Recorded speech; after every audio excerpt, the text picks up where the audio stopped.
ನಮಸ್ಕಾರ, ಆರ್ಜಿ ನ್ಯೂಸ್ಗೆ ಸ್ವಾಗತ. ನಾನು ಶ್ರೀದೇವಿ. ಬನ್ನಿ ಇಂದಿನ ಮುಖ್ಯಾಂಶಗಳನ್ನು ನೋಡೋಣ.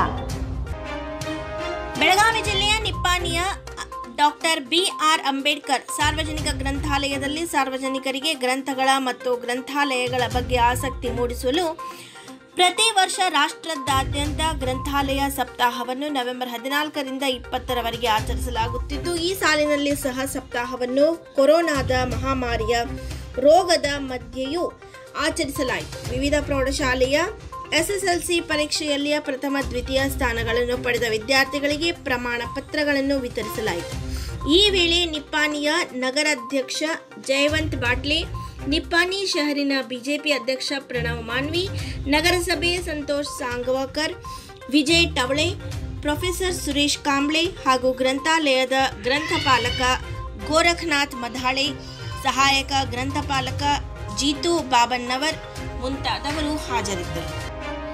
ಕನ್ನಡಕ್ಕಾಗಿ ದಿಲ್ಲಿಯವರೆಗೆ ಅಲ್ಲ, ಗಲ್ಲಿಗೂ ಹೋಗಲು ಸಿದ್ಧ.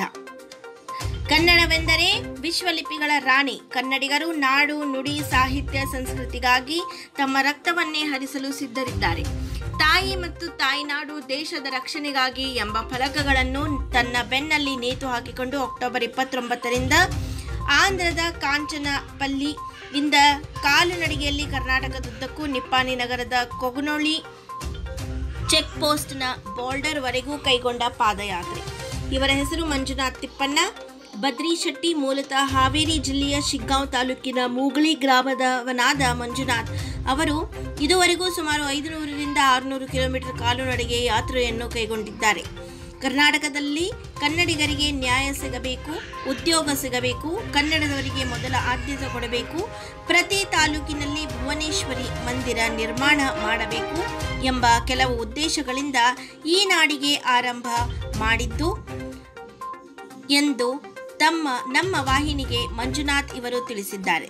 ಹಳದಿ ಕೆಂಪು ಫಲಕ ಮತ್ತು ಹಳದಿ ಕೆಂಪು ಬಟ್ಟೆಗಳಲ್ಲಿ ಮಿಂಚುತ್ತಿದ್ದ ಮಂಜುನಾಥ್ ಬದ್ರಿ ಶೆಟ್ಟಿ ಅವರು ಮುಂದೆ ಮಾತನಾಡುತ್ತಾ, ನಮ್ಮ ಕನ್ನಡ ಭಾಷೆಯ ಅಭಿಮಾನ, ಪ್ರೀತಿ, ಕಂಪು ಹೆಚ್ಚಿಸುವುದಕ್ಕೆ, ಇಮ್ಮಡಿಗೊಳಿಸುವುದಕ್ಕೆ ಇದೊಂದು ತಮ್ಮ ಸಣ್ಣ ಪ್ರಯತ್ನವಾಗಿದೆ ಎಂದು ತಿಳಿಸಿದರು.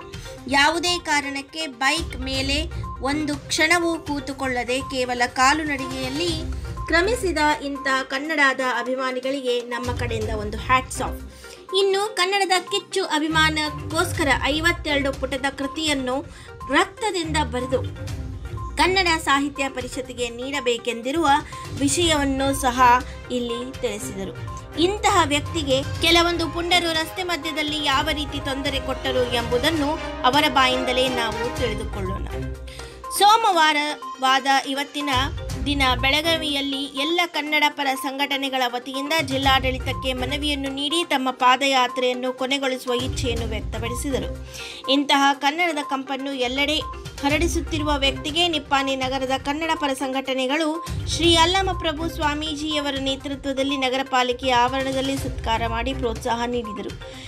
ಇದೇ ಸಂದರ್ಭದಲ್ಲಿ ಪೌರಾಯುಕ್ತ ಮಹಾವೀರ್ ಬೋರಣ್ಣವರ್, ಪಾಲಿಕೆಯ ಅಧ್ಯಕ್ಷರಾದ ಜಯವಂತ್ ಬಾಟಲೆ, ಪ್ರಣವ್ ಮಾನ್ವಿ, ಕಸಾಪ ಅಧ್ಯಕ್ಷ ವಿದ್ಯಾವತಿ ಜನವಾಡೆ, ಮಿಥುನ್ ಅಂಕಲಿ, ಕಪಿಲ್ ಕಬತೆ ಮುಂತಾದವರು ಪಾಲ್ಗೊಂಡಿದ್ದರು.